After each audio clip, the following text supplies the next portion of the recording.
Hello everyone, welcome back to the channel. তো আজকে আমরা রিভিউ করব নানির নতুন সিনেমা হিট 3। পরিচালক সাইলেশ কোলানুর হিট 3 বা হিট দ্য থার্ড কেস সিনেমাটি এমন এক থ্রিলার হিসেবে তৈরি করেছেন যেখানে গল্প বলার ধরনে পুরনো ধাঁচ থেকে সরে এসে গাঢ় রং ও হিংসার ছাপকে স্পষ্টভাবে ফুটিয়ে তুলেছেন। নানির জনপ্রিয়তা এবং পারিবারিক চরিত্রে তার আগে দেখা পরিচিত যে ভূমিকা সেটা ছেড়ে দিয়ে তিনি এই ছবিতে তাকে এক নির্মম পুলিশ অফিসারের ভূমিকায় দেখিয়েছেন। সিনেমাটির ভিজুয়াল উপস্থাপনা অত্যন্ত আকর্ষণীয়, তবে থ্রিলার ও অ্যাকশন মিলিয়ে যে অভিজ্ঞতা দিতে চেয়েছে তা সবসময় সাকসেসফুল হয়নি। সিনেমার প্রথম দিকে দেখা যায় অর্জুন সরকার নামে এক চরিত্র যার কার্যকলাপকে কেউ পরিশীলিত বলে মন্তব্য করে। অর্জুন যখন জানান যে তিনি এবার নিজের আসল রূপই প্রকাশ করতে চান, আগের সেই নিয়ন্ত্রিত মার্জিত ইমেজ নয়, এমন সংলাপগুলি শুধু চরিত্রের মধ্যে সীমাবদ্ধ না থেকে বরং অভিনেতা নানি নিজের ক্যারিয়ারের একটি প্রতিবিম্ব হিসেবেও ধরা দেয়। নানি এই সিনেমায় তার চিরচেনা রোমান্টিক বা সংবেদনশীল ভূমিকাগুলো ছেড়ে এক নির্মম রক্ততৃষ্ণু পুলিশ অফিসারের চরিত্রে অভিনয় করেছেন, যিনি আইন প্রয়োগ করতে গিয়ে মাঝে মাঝে আইন অমান্য করেন। ছবিটিকে এজন্যই হয়তো এ সার্টিফিকেট দেওয়া হয়েছে, অর্থাৎ শুধুমাত্র প্রাপ্তবয়স্ক দর্শকদের জন্যই এই সিনেমাটি তৈরি, এবং এটি দৃঢ়ভাবে বোঝাতে সক্ষম যে নানি তার নিরাপদ চরিত্র অঞ্চলের বাইরে এসে একটি সাহসী পদক্ষেপ নিয়েছেন বা চরিত্রে অভিনয় করেছেন। কাহিনীর ধরন এবং থ্রিলার থেকে অ্যাকশনের স্থানান্তর আপনাকে চমকে দেবে। আগের দুই হিট সিনেমা রহস্যভিত্তিক ও ধীর গতির তদন্তধর্মী ছিল, কিন্তু এই তৃতীয় কৃস্তিতে রহস্যের চেয়ে সহিংসতা এবং তীব্রতা বেশি জোরালো। এবারকার গল্পে অপরাধীদের কার্যকলাপ এতটাই অমানবিক এবং যুক্তিহীন যে সেখানে কে, কেন, কিভাবে এই ধরনের প্রশ্নের কোনো প্রাসঙ্গিকতা থাকে না। বরং প্রশ্ন হয়ে দাঁড়ায় গল্পটি থ্রিলার এবং অ্যাকশনের মধ্যে কতটা ভারসাম্য বজায় রেখে দর্শকদের একটা এক্সপিরিয়েন্স দিতে পারে।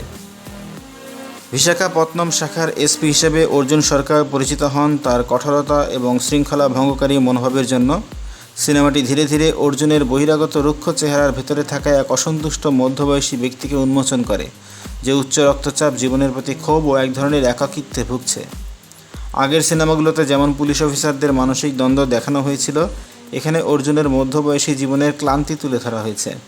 নানি এখানে এমন এক চরিত্রে অভিনয় করেছেন যেখানে তিনি তার প্রকৃত বয়সের কাছাকাছি একজন মানুষ। পাকা চুল ও বার্ধক্যের প্রভাবসহ এটি বলিউড তেলেগু সিনেমার চেনা নায়কদের প্রবণতার বিপরীত। ছবির প্রথমার্ধে অর্জুনের পিতা, যিনি সমুতি রাকানি, যিনি এই চরিত্রে অভিনয় করেছেন, তার সঙ্গে সম্পর্কের টানাপোড়েন এবং ডেটিং অ্যাপে মেয়েদের মুগ্ধ করতে ব্যর্থ হওয়ার দৃশ্যগুলো মৃদু হাস্যরস সৃষ্টি করে। এছাড়া নন লিনিয়ার কাহিনী বলতে গিয়ে অর্জুনের অতীত ও বর্তমানের মাঝে সিনেমাটি রহস্য তৈরি করতে চায়, তবে যারা নিয়মিত থ্রিলার দেখেন তাদের জন্য গল্পের মোড় আগে ভাগেই অনুমেয়। গল্পটি কাশ্মীর, বিহার এবং জয়পুর, অরুণাচল প্রদেশ পর্যন্ত বিস্তৃত। যদিও এইসব অপরাধ তেলেগু রাজ্যেই ঘটতে পারত, এই বিস্তৃত ভৌগোলিক পরিসর হিট ইউনিভার্সকে আরও বড় করে তোলে। আগের সিনেমাগুলো যেমন তদন্ত প্রক্রিয়ার প্রতি মনোযোগী ছিল, এবারও রহস্য উন্মোচনের জন্য অপ্রত্যাশিত সূত্র তুলে ধরা হয়েছে, যদিও এবার পোষা কুকুরের বদলে অন্য উপাদান কাজে লাগে। প্রথমে প্রেমের অংশটি কিছুটা অপ্রয়োজনীয় মনে হলেও তা কাহিনীর সঙ্গে শেষ পর্যন্ত জড়িয়ে পড়ে।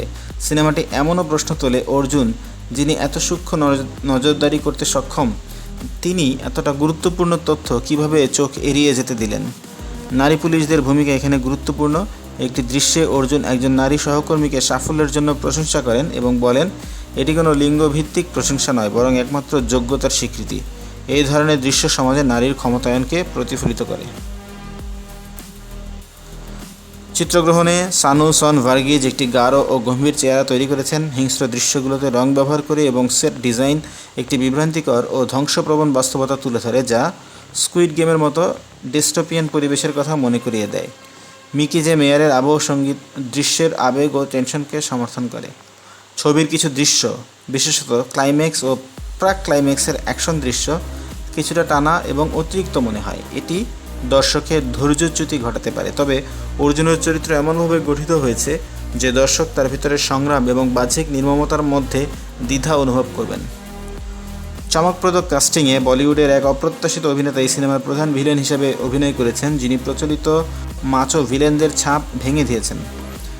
তিনি নিজেকে আলফা বলে দাবি করেন, যা চরিত্রটিকে একটি বিদ্রুপাত্মক রসিকতা এনে দেয়। এতে কিছুটা থ্রিলার মনস্তাত্ত্বিক উপাদানও যোগ হয়।